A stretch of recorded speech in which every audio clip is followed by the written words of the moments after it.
Good afternoon, everyone. Thank you so much for joining us. I know we still have a few people trickling in, but we have a lot of information to cover today, so we will jump right in. But we are so excited that you have joined us today.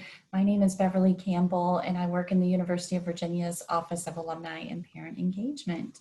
And this is a topic that I started thinking about several months ago. I am also the mother of two children, a fourth grader and a sixth grader, and experienced some virtual learning toward the end of last spring.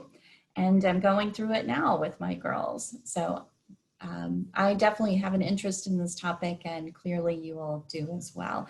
So before I introduce Jen, I'd also like to introduce my colleague, Daniil Bryant, who's joining us today. So he's going to help moderate questions at the end of our session and help with technology as we move along as well. So I'm very pleased to introduce Jennifer Pease to us, who goes by Jen. She has a wonderful background and I think will offer some valuable insight to us today. Jen studied her undergraduate degree is from the University of Virginia, and her master's is from Harvard University. And Jen completed her PhD at the University of Virginia in 2008. Jen herself also has children, too, which I'm sure she'll talk about a little bit during this presentation. And she also is very experienced as a school teacher herself, teaching for 10 years in both middle and high school. So she currently works with pre-service and in-service teachers to promote and develop and implement high quality instruction, as well as teaching classes at the University of Virginia for the School of Education and Human Development. I'll go over just a few housekeeping pieces before we move on. We are recording today's session so that people that weren't able to join us today or those that may want to share it with friends or family can do so. And this video will be available early next week from the UVA Club's website. We also have everyone on mute, and when we are ready for questions, we will unmute you or ask the questions ourselves. So as we go through this presentation, feel free to use the chat box, and we will try to get to as many questions as we can if they're not covered at the end of the presentation. So at this point, I will turn it over to Jen, and thank you so much for joining us, and we're excited to hopefully learn something new today. Thank you so much, Beverly. I'm excited to see all of you, and I thank you for logging in, especially given that you're probably doing virtual learning right now and your kids are on a Chromebook somewhere in your household. So I appreciate you taking the time to be here. I'm going to use a PowerPoint to help focus me and get me through. The Zoom teaching is a new thing for all of us, and so it helps me kind of organize and make sure I'm saying the things that I want to say. So I'm going to share here. And I am going to try and work through things, work through the presentation, and then look forward to taking your questions at the end.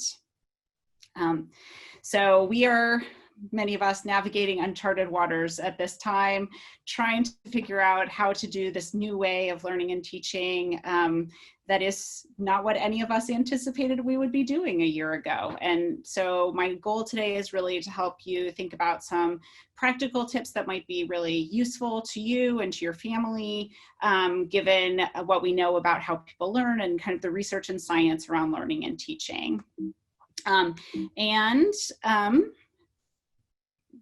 Working through tech difficulties here. As Beverly said, my role right now here at the School of Education and Human Development is that I work in teacher education. And in that role, I'm the program coordinator for secondary English as a second language and foreign language teacher education. So I help people learn how to teach, aspiring teachers, and the classes that I teach in particular are around all content areas and helping our candidates learn how to plan and implement lessons and instruction, and then also around classroom management and the kind of logistics of the overall classroom environment. And I'm hoping to transfer some of those ideas into what we're talking about today. As Beverly alluded to as well, I'm also a parent to two boys, second and fifth grade, and we are doing virtual learning at our house. We started last spring and we had some ups and downs for sure. So we are trying to work through and think about how to make it work for us this year. And so I'm hoping to bring that experience as well to this. So as noted in the title, we are doing some crazy things. And first of all, kudos to all of you and your kids and their teachers and everyone who has been working so hard over the past few weeks to figure out how to make this new reality work. I've seen with our own children so much resilience, patience, perseverance. Their teachers are working so hard, and I'm sure that as caregivers, you are also putting in so much effort to figure out how to make this a successful school year. But that said, it's something, as I said, none of us anticipated that this was where we would be this year. And so we're trying to figure it all out. And I think it's important, even though we're going to be focusing on how we can improve engagement and motivation and kind of manage learning for our kids at home, for us to just acknowledge the larger context that we're in, that there is so much complexity to the decisions that are being made at many different levels, for school divisions, for communities to think about when it's safe to send kids. Walk nice. When we think about, when we're thinking about issues of equity and how we make sure that we're supporting all of the students that really need help in learning, and especially those who have been underserved in the past and really need additional support. So there are all of these complex issues that we could talk a lot about, but really today we're really going to hone in on thinking about how do we make this work kind of on a more localized level for you and for your family and help support your kids' learning. And as we approach this, I think it's important for us also to acknowledge that in 2020, there are no experts. We are all trying to figure this out. And so we can pull together expertise from a lot of different fields, which is what I've tried to do here, but none of us have ever been in a situation like this before. So no one, we can take ideas and we can think about how to apply them based on other circumstances, but we're all trying to figure things out and we are learning so much as we go. And so the ideas that I share with you today come from a range of different areas around learning and teaching, but they're also things that when we're thinking about applying them, we have to keep in mind that they're contextualized, and that when we think about best practices, what might be a best practice for one student or even for most students might not be the best practice for all students. And so you too are experts in your own, when you think about your own kids and your own family, you are experts, and trying to think about which of these most will be helpful, which will be most helpful to you, and which apply to you will be something that you'll want to consider. I'm going to be focusing on 3 particular areas. One is around just kind of the logistics of managing virtual and distance learning. So teachers spend a lot of time thinking about classroom management, and they are still doing that, but also they can't be physically in the classroom with their students. And so there are some things that we can do at home to make it a successful experience for kids and then also for your family. We also want to look a little bit at what research and science tells us about motivation and engagement and how we can bolster that for students, especially when it's hard to do. They're working oftentimes solo. They might not have the connections that they want to have that are going to sustain them. And so we need to think about how do we bolster that and help them stay engaged so that they can be successful learners. And then finally, we'll wrap up thinking about mindsets that are going to help all of us be successful this year, and kind of how those can help us persevere and grow, and how we manage all of these different things when they are competing in our mind for so much attention. So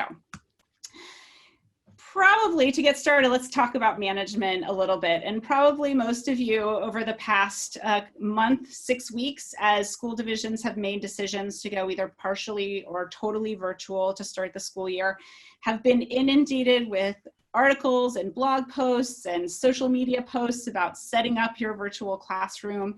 And some of these are quite lovely, beautiful Pinterest-worthy spaces.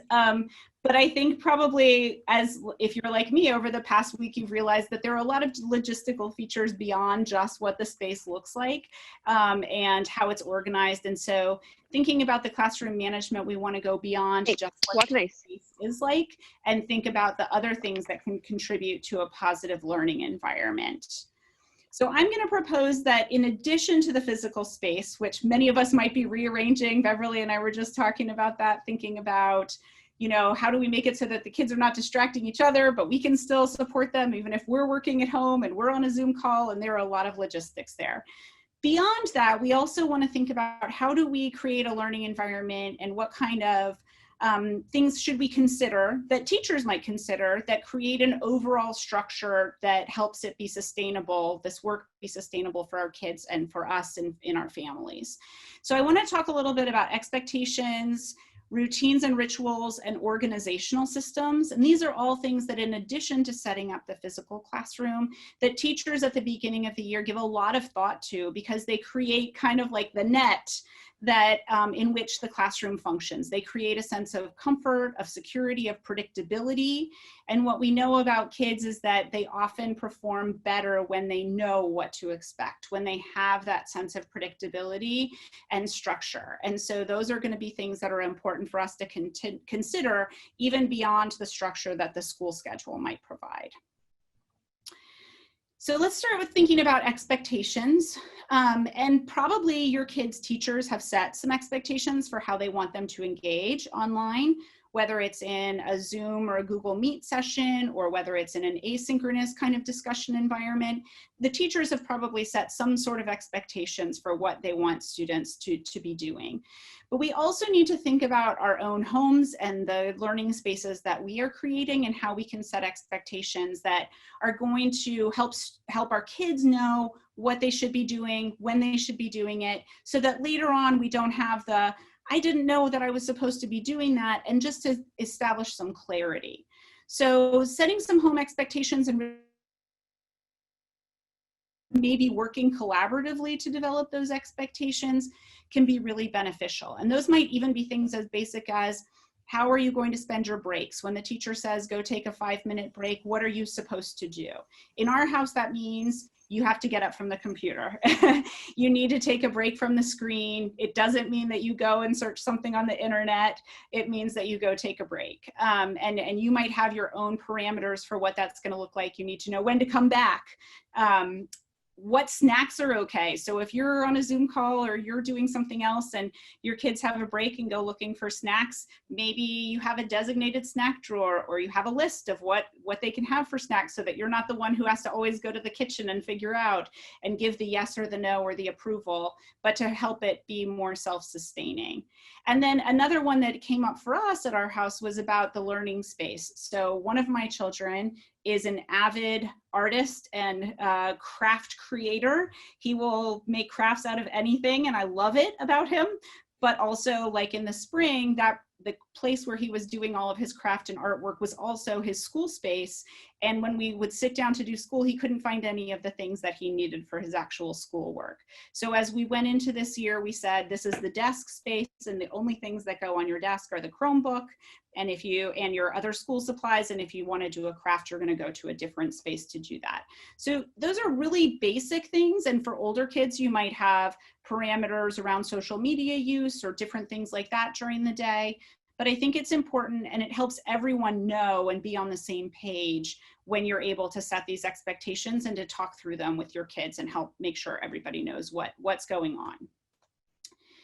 The other things that teachers do to bring structure to the class is have some routines and rituals, and especially thinking about beginnings, middles, and ends. So transition periods and kind of what happens in transition periods, what happens at the beginning of the day, what happens at the end of the day.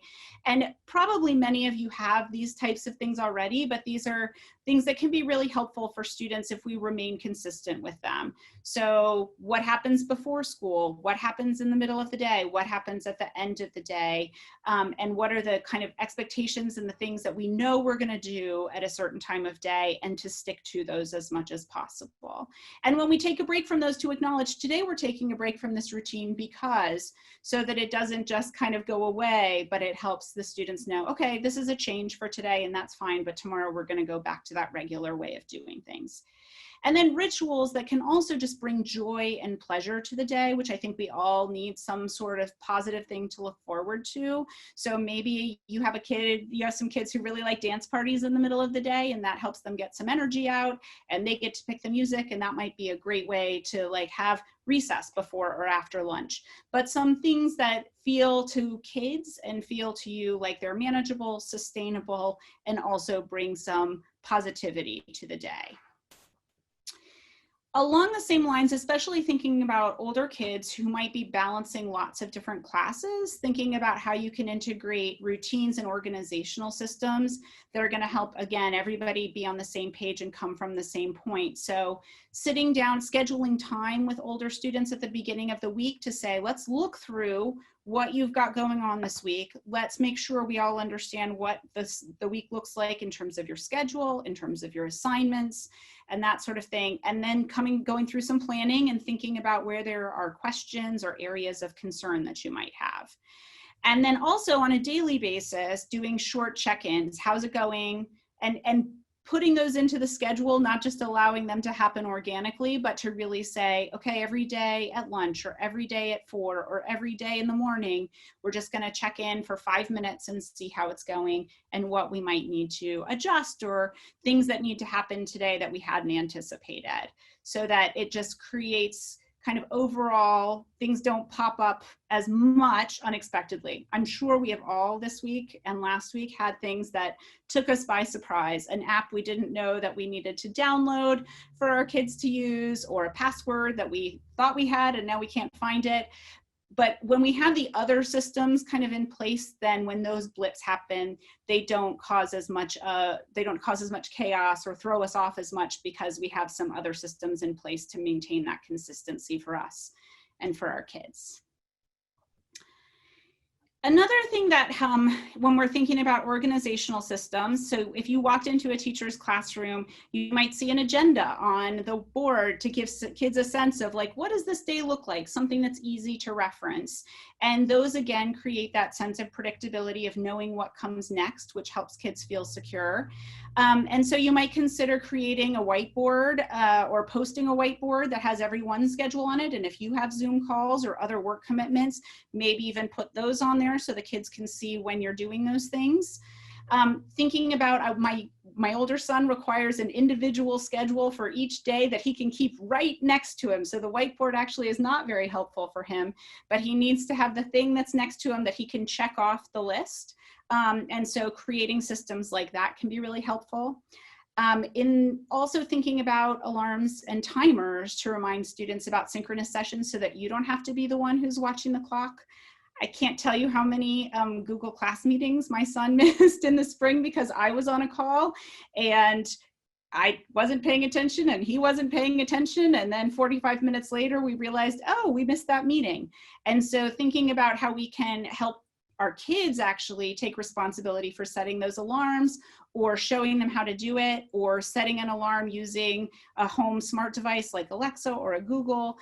Those are all things that can be really helpful in terms of helping the kids keep track of, or helping students keep track of where they need to be and when, so that it's not something that we have to be managing all of the time. And then along those same lines, one of the things that I realized is that I have, as an adult, so many organizational systems that help me be successful. And I think these are things that teachers do as well. And we assume that kids can't do these things, but they really can if we teach them how to do them. So I am highly dependent on the reminder system through Apple, whether it's from my phone or my watch. I am constantly saying, remind me in 2 days to do this thing, or remind me in 2 hours to do this thing. And thinking about how we can build in systems like that for kids so that they can self-manage. It may feel like we don't want them to grow up so quickly, but it also actually can give them a sense of independence and autonomy, and then also help them manage things so that we don't have to be the one who's keeping track of many different schedules or what kids need to be doing, that they can have more agency in that area. So all of these things sound great, but the detail is really in the implementation of them and really following through and teaching our students, high schoolers, middle schoolers, elementary school kids, how to do these things, which seems like it takes a lot of time. And in fact, it really does take a lot of time and energy. This is something that teachers do at the beginning of the year, is they spend a lot of time on setting up the routines, setting up the expectations, setting up the classroom systems, and really practicing them and making sure that everybody understands why they're in place and how they work.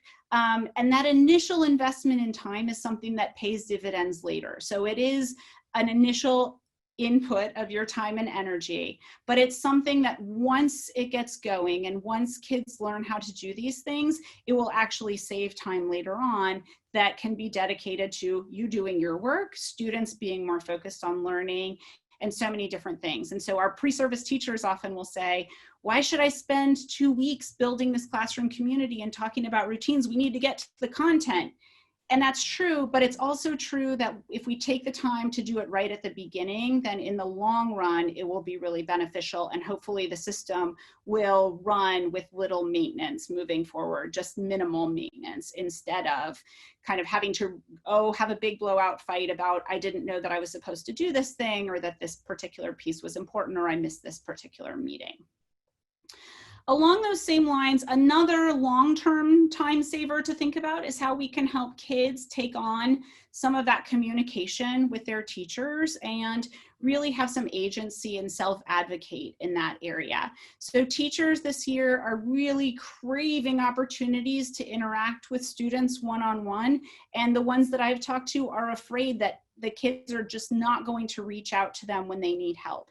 And so the more that we can do to encourage our students and our kids to do that and teach them how to do that, then I think it can be really beneficial for everyone. So for younger students, they might have a question, but they might not even know in a Zoom meeting or beyond a Zoom meeting, how do I even ask a teacher a question when I don't understand something? Modeling and practicing that and rehearsing that with them can be something that is beneficial, so that then if they are with their teacher, they don't need to come to you with a question. They can ask their teacher and learn how to do that, ask the teacher the question themselves. For older students, we can streamline communications because we can help them think about going to office hours. And so this over here is a schedule of Charlottesville High School's Monday schedule, where they have office hours in the mornings, Monday through Thursday, and then part of the day on Fridays. And many schools, middle schools and high schools, are having office hours.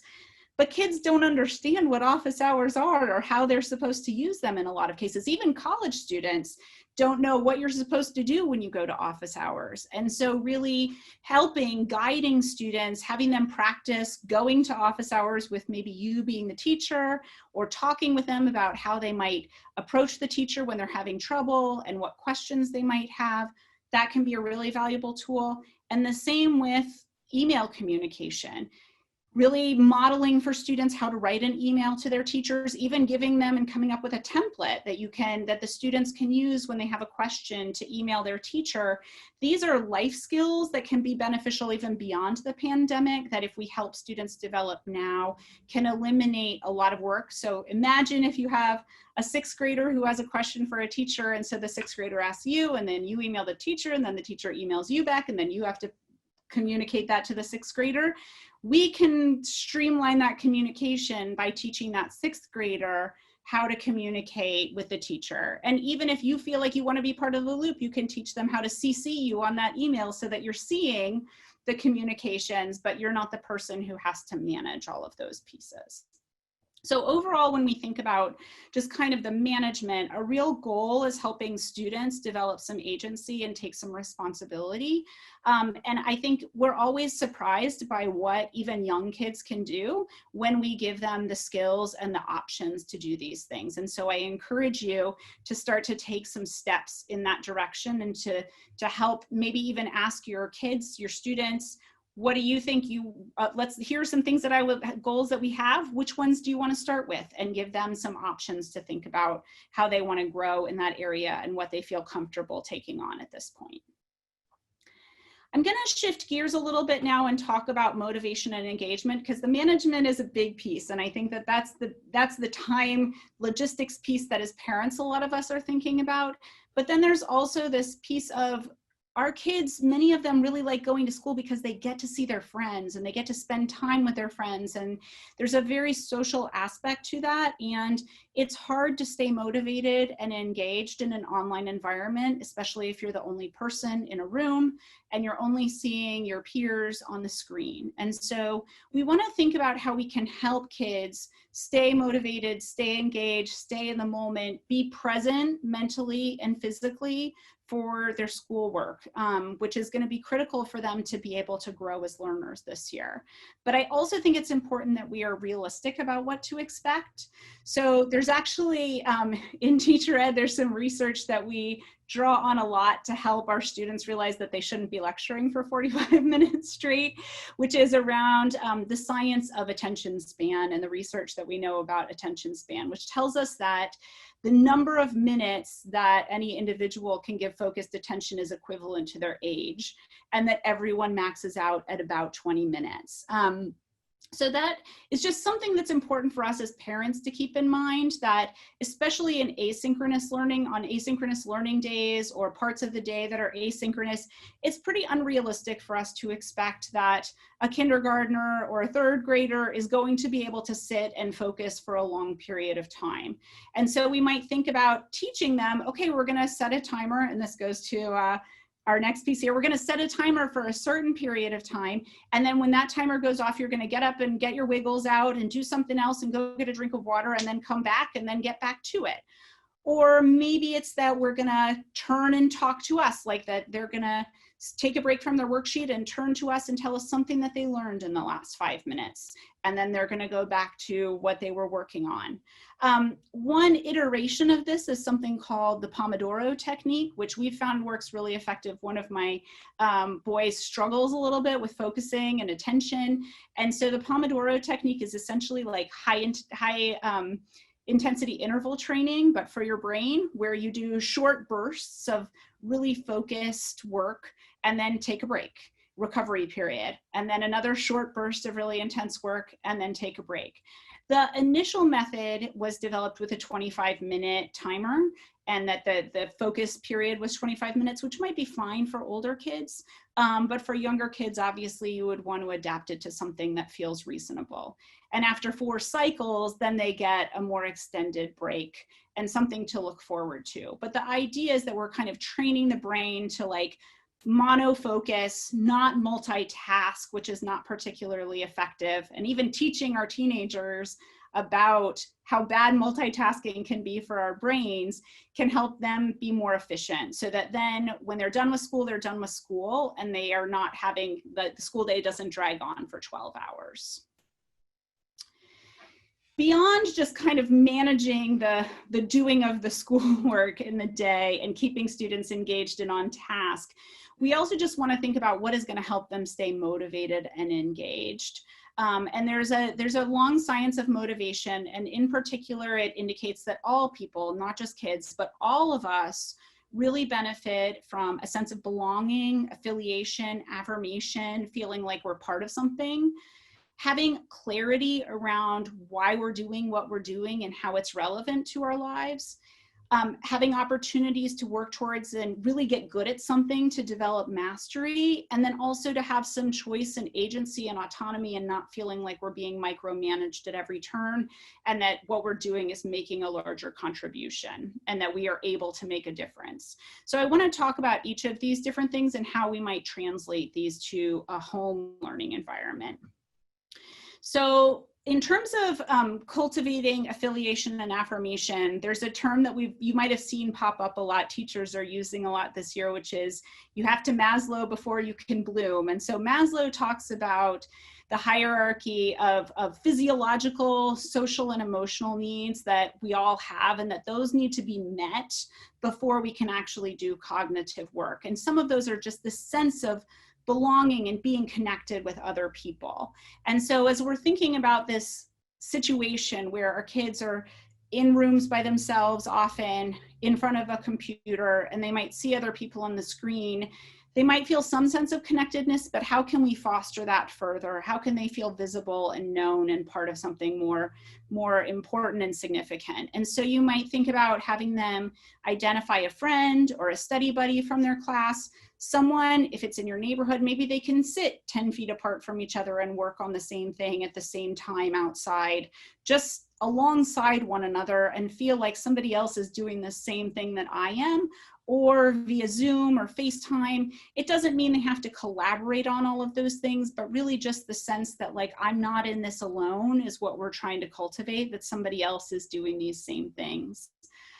Along those same lines, We want our students and our kids to feel visible and known by their teachers, and teachers are trying so hard to do that, but we can help foster that by encouraging our kids to participate in class, keep their cameras on when possible, and to attend office hours, because the more teachers can see them emoting in class and see if they're engaged or if they look confused, then the more teachers are going to be able to support them and help them feel known and visible. And all of these pieces of connectedness are really going to strengthen engagement and motivation. Another piece is really finding like how what kids are learning can be applied to the real world, and it doesn't just feel like this school problem or this school exercise that I'm doing because my teacher told me I had to. Teachers are experts in their fields and they see this relevance, but a lot of times when we're experts, we have a blind spot and we're not able to communicate, or we don't fully communicate that relevance to students. So if your kids are trying to figure out like, I don't even know why we're learning this or how this relates, and you don't know either, then it's really worth reaching out to teachers in a kind and inquiring manner and say, hey, we're trying to figure out how to make this feel relevant to kids. Can you help us think that through to our kids? Can you help us think that through? I think you're probably going to see a lot of teachers this year focusing on depth over breadth. So really going deeper with subjects rather than kind of trying to skim through all of the standards. Because we know that that is going to foster some engagement, and that can be helpful for our kids too. And when it seems like this content is just like, oh, wow, I don't even know how I could apply this to the real world, another tip would be to really get them to think about the processes and the skills that they're learning to do the content, and that those are transferable beyond this particular situation. So if they're learning how to collaborate with someone, or they're learning how to assess the validity of a website, those are skills that are going to be relevant to them for the rest of their lives. They're not just, I'm doing it because school has told me to do that. So really helping them recognize that relevance and that importance and purpose can be helpful for helping them stay motivated and see why they should be doing this. Although I will say that with my fifth grader, it doesn't mean much when it comes from mom, when mom tells them. So if there's a way you can help them see that relevance without you just telling them, oh yeah, you're going to use this later on, and help them see it in real life, that can always be really powerful. Another piece around motivation is just we want kids to be working at the right level. And we call this in education the zone of proximal development. So something's just hard enough where you felt challenged to do it, but you were successful, and it feels really good because it was hard. When things are too easy, then it doesn't feel like a great sense of accomplishment when you do them. And we want to see that kind of ratio of success to effort, that I worked really hard and I was successful, and that helps kids kind of get a dopamine hit and say, I want to take on more. I feel like I want to take on another challenge. Teachers recognize this. The challenge this year is that these are the kinds of things that in a classroom, they would be able to easily see which kids have just shut down and put their head down on their desk because it's too hard, which kids have breezed through this and are bored, and so they are just like not even engaged in this, and which kids seem to be productively struggling. That's something you can see in the classroom, but it's not something you can see easily in a virtual learning environment. So I really encourage you to talk with your kids about what feels like it's just hard enough, and what feels like it's the right level of challenge for them, and to either with you or on their own think about how they can communicate that to teachers so that their teachers know what kind of additional supports they might need, what kind of additional challenge they might need. But this is a way that we can really help support the work of teachers, is by understanding that, you know, there is this kind of right level, and helping our kids recognize when it feels like that was the right level of challenge for me. It wasn't too easy, wasn't too hard, it was just right. And then finally, when we think about motivation beyond these pieces, then we also want to think about helping kids feel, and this goes back to the sense of connectedness, but choice and agency in particular, that they can do important and meaningful things. Particularly as a lot of our kids are struggling with anxiety and some mental health issues in this really challenging time. If there are ways that as a family or individually they can find ways to help other people, whether it's at the family level or a relative or a neighbor or in your community. Helping other people and being intentional about helping others can really help bolster a sense of purpose and help with overall mood and mental health, which then is going to translate into their engagement in the school environment. So I know it seems overwhelming when, you know, it looks like our kids' school days are 10 or 12 hours long, but if we can carve out some time to help them think about how they can help others and even model that for them as much as possible, or give them the tools that they need to do that, that can really help them feel a sense of productivity and agency that can be meaningful. So all these things sound great, but there's also the possibility that you might do all of them and your kids might still really struggle with motivation and engagement. And that is just a reality of all the time, but especially this year. So you might wonder if rewards are going to be successful.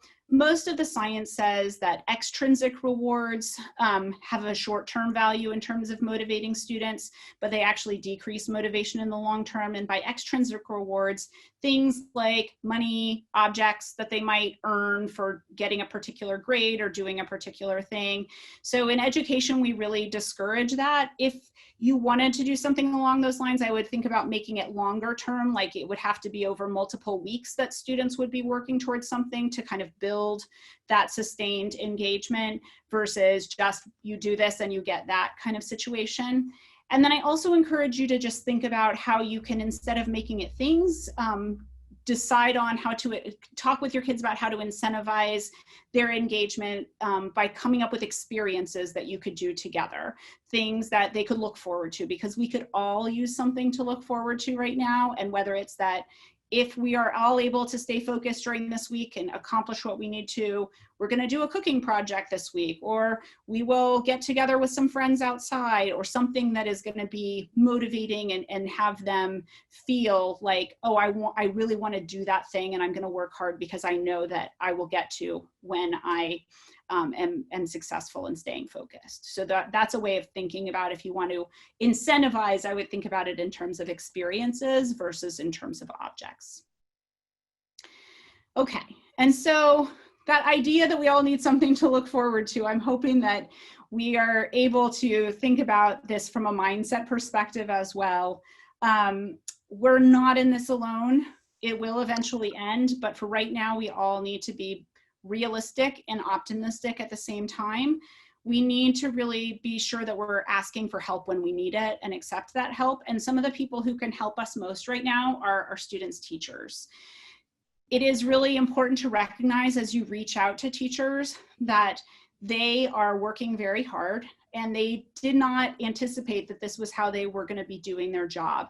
And so I encourage you, as you reach out to teachers, to do so with the perspective of appreciation for the challenging situation that many of them find themselves in. Many of them are also trying to do virtual learning with their own kids while also managing virtual learning for up to 100 other students. And so they are trying to make it work and figure out this whole new system.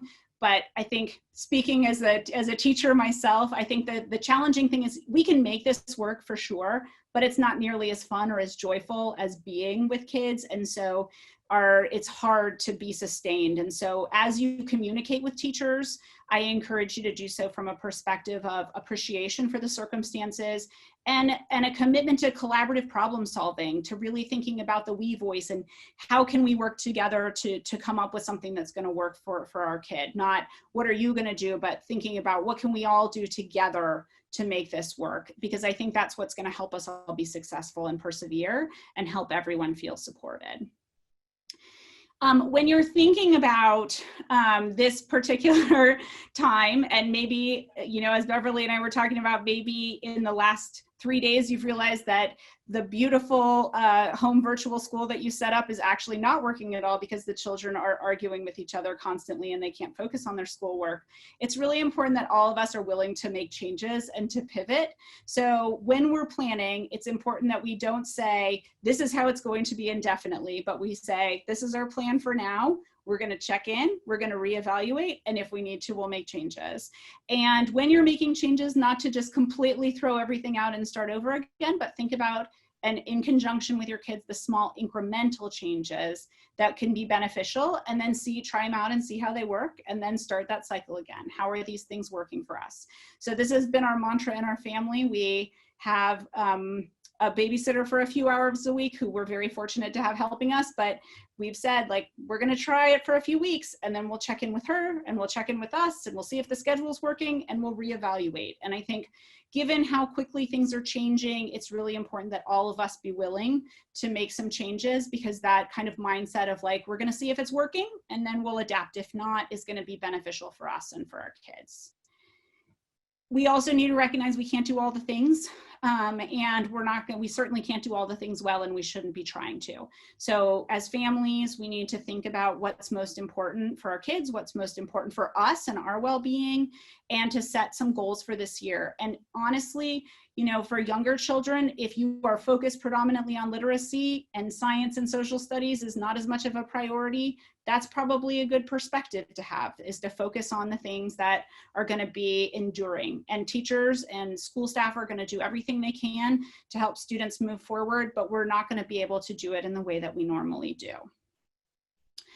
That said, even though it's probably not going to be the year that all of our students walk away with an extensive amount of content, we're going to try, but it's probably not going to be the year of the maximal learning for most students. That said, some students are thriving in a virtual learning environment, and it might be a great year for them. For others, it might be a challenging year. And so as we go into this year, I really encourage you to think about the skills that you can help your kids develop that can really stay with them post-pandemic, post our current situation, the things that are going to serve them well for years to come, which are more about the skills of learning and kind of managing themselves, learning how to stay focused as much as possible. And those are all things that we can teach and help cultivate as parents and as the teachers of our kids this year. So I wish you so much luck, and I'm so appreciative of all that you are doing for your kids. And I am now going to stop screen sharing and talking, and I look forward to your questions. Thank you, Jen. Lots of very helpful and valuable information in there for sure. So Danielle and I are ready to take questions. If anyone has a question about anything that Jen covered, or anything that possibly she didn't touch on that might be on your mind. I believe we had one from Lydia. She was asking, how does she differentiate between questions she should redirect her child to ask their teacher, and questions that she can answer as she might in a homework situation? Says her kids are definitely coming to her instead of the teacher. So I think that's a really great question. And so sometimes there are small questions that might be easier for us to just answer and might save us time, save the teacher time, where it's easier for us if we understand the question and we understand kind of the struggle, we can pinpoint the struggle that our student is having and our kid is having, and reframe that question for them. It's probably more efficient for us to help them with that. That said, if there's a larger pattern of like your child not understanding what is being asked in a particular assignment and you actually don't understand either, then I think that's the time when you really want to go to the teacher and say, we were a little unclear about this. Can you help us understand what we're supposed to be doing? And depending on the age, it might be more efficient to do that like in an office hours environment, and maybe the first time you visit with your student, or you're kind of off to the side and helping to feed your student the questions so that they can ask them and get the answer that they need. Or if it's a younger student, that you might think about, you're going to send them the email, but then you're also going to tell your child or help your child learn how to ask that question of the teacher. Generally speaking, if they're homework type questions, you're probably going to be working with older kids in that situation. But I would really kind of think about, is this an ongoing thing, or is it a very short thing that I could probably just address pretty quickly, and then my child can move forward, versus something that seems a little bit bigger or an ongoing pattern that you recognize? Thank you, Jen. We have a question from Lisa, and she's asking if you can talk a little bit about how you help your kids identify with their most productive time of day. So how do you match when your kids are engaged and excited and eager with their synchronous learning? So how do you match Yeah, these times? that's a really great question, because a lot of times we don't get to choose when our synchronous learning times are, for sure. My second grader's synchronous learning doesn't start till 9:30, but he actually probably would be most productive prior to that time. That's when he's most engaged. So it might be an interesting study to kind of watch and see. We can tell a lot from kids' body language in terms of, are they sitting up straight? What do their facial expressions tell us? Are they participating? Those kinds of things can tell us that they're more engaged and probably more productive during that particular time. And that goes across the board for all of us. And then you might just kind of take some notes and say, this is what I noticed at this time. Or when when your child is coming to you for a break, you might say, how are you feeling? Or if it's an older kid, maybe they are keeping track of, at 10 o'clock, this was how I was feeling. At 11 o'clock, this was how I was feeling. And then they can kind of start to recognize patterns that they're seeing. I will say that engagement is one of those things that we all have kind of high points and low points, but they vary day by day due to a lot of different factors. And they might also vary a lot by what the teacher is doing in class that day, or the kind of instructional engagement that's happening in the class. So it's important to pay attention to that as well, and for students to recognize, well, this was happening during this class and I was really into it and engaged. And so those can all be really helpful, like self-knowledge things that students can benefit of knowing about themselves as learners. So I would really just kind of encourage, for younger kids, you doing the observing and kind of asking them how they're feeling. But for older kids, really getting them to maybe keep track for themselves and to think about what is working for them and what is not, and sit down with them and talk with them about that. I mean, I think as adults too, we can kind of model that for them and talk about when we know, how we know when are our most productive times of day. So we also have one from Kristen. She wants to know, what should we do to counter a 7-hour day in front of the computer? Yeah. I think this is the challenge we're all facing right now. Especially my children went for their well child visits yesterday, where, you get the recommendation of no more than 1 to 2 hours of screen time a day.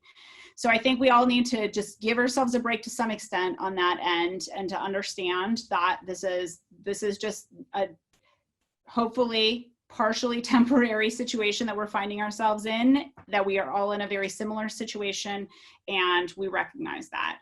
And then as much as possible to really be outside and to be active during the non-computer times. I would also, if it seems like there's work that's being done on the computer, you might ask teachers, is there a way that we could do this offline? Like, is there a way, if we could print this out, that we could print it out and take a picture of it and email that to you, versus it all having to be done on the computer? I know the teachers are working with learning management systems that are really important for keeping things efficient and keeping things productive for them. But you might consider talking with teachers about, are there any things that you're asking them to do that we could be doing offline?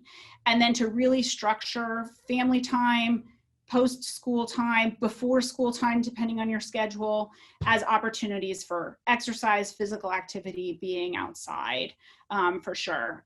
Over the summer with my kids, we did like a challenge board of physical activity where they had different things that they could choose from each week, and we came up with at the end of the week, like, if we meet these, if we get this many on our box, then we'll go play miniature golf together. And so that helped motivate them to be outside, because a lot of us, and myself included, when we spend so much time in front of the computer, then it actually becomes harder to pull ourselves away, and that's the case for kids too. So we really have to be intentional about setting expectations and then finding ways to encourage them to be outdoors, to be away from the screen. Thank you. So we have another one from Megan. She's curious about children with pretty significant ADHD and high functioning spectrum DO. A, I'm worried about the long-term effects of excessive screen time, and B, strategies to help independence when executive functioning is a challenge. She also wants to thank you for this, and it's very helpful. Thank you. Absolutely. And ADHD and any of you who are working with kids who have exceptionalities, disabilities, this is a really difficult time, and I acknowledge that. And I hope that you have a caseworker and someone in your school who is helping you navigate and think about how best to help support your child. And possibly, I know a lot of schools are having daily check-ins. I think if you might have seen on that CHS meeting, there are the CHS schedule, there are actually IEP and 504 meetings scheduled on a daily basis. So I would really encourage you first to reach out to your school support staff who might be working with you and with your child to talk about what strategies, because they are experts in that field, and special education is not my area of expertise, but they are people who can really help you think through how are we going to mediate and navigate this particular piece.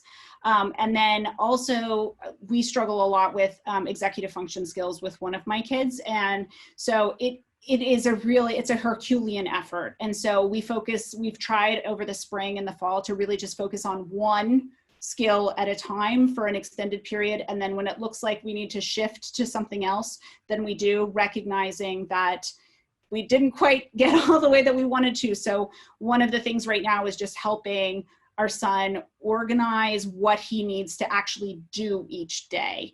And he's a bright kid, but he struggles with organization. So literally like putting things in the right place, whether it's on the computer or actual physical files, is like an extensive part of our day.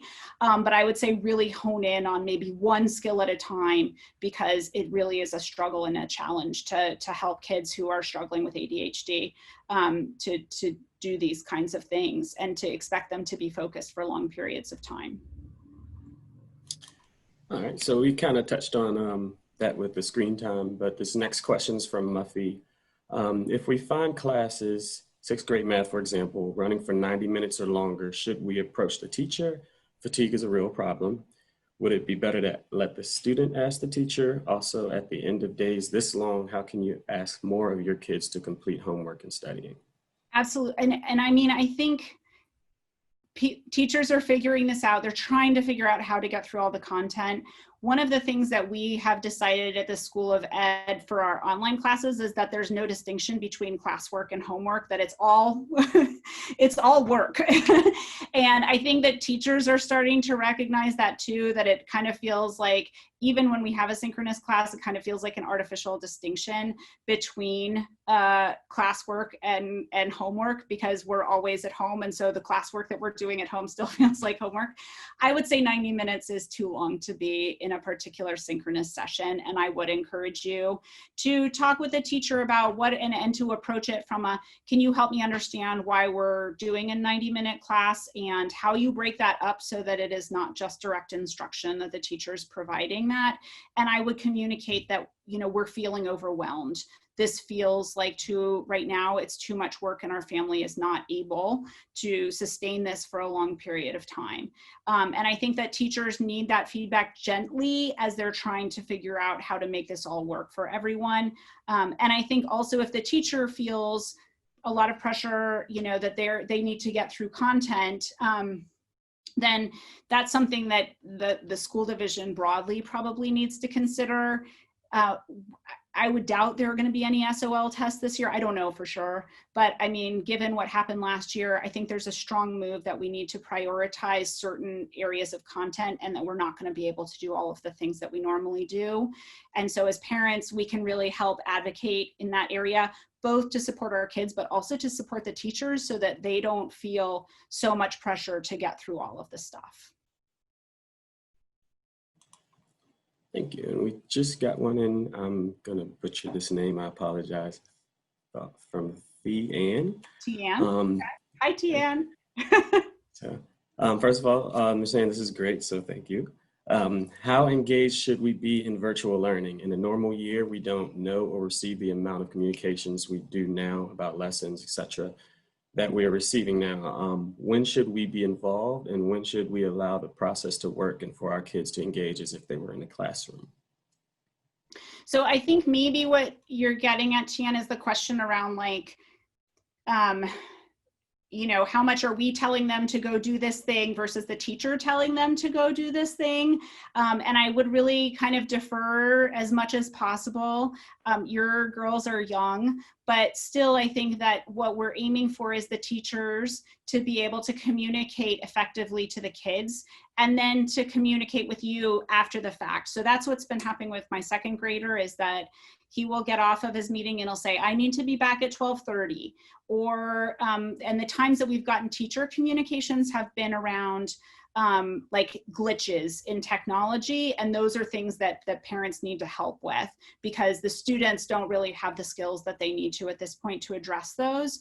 So, I mean, I think as much as possible, I would kind of let your kids, especially now when it's kind of low stakes and everybody's figuring it out, as much as possible, let the kids take the lead and see if they can handle it, and then kind of follow up afterwards and see, is it working? Touch base with the teacher. You know, was my child there when they needed to be there? Was there something that we missed? And then if it seems like it's really hard for your kids to be able to manage that, then maybe step in.